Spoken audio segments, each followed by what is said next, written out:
أشرف الأعراب والأعجم. نبی مکرم شفیع معظم جاند عالم صلی اللہ علیہ وآلہ وسلم نے ارشاد فرمایا،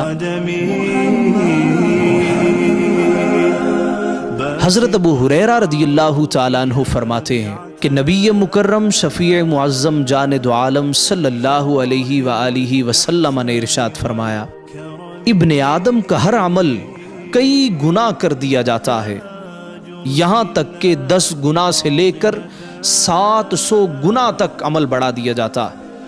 اللہ تعالیٰ ارشاد فرماتا ہے مگر روزہ میرے لیے ہے اور اس کی جزا بھی میں ہی عطا کروں گا، کیونکہ روزہ دار نے میرے لیے کھانا پینا اور خواہشات کو چھوڑا ہے۔ لم يزل نورا من القدم يا خير خلق الله، يا خير خلق الله.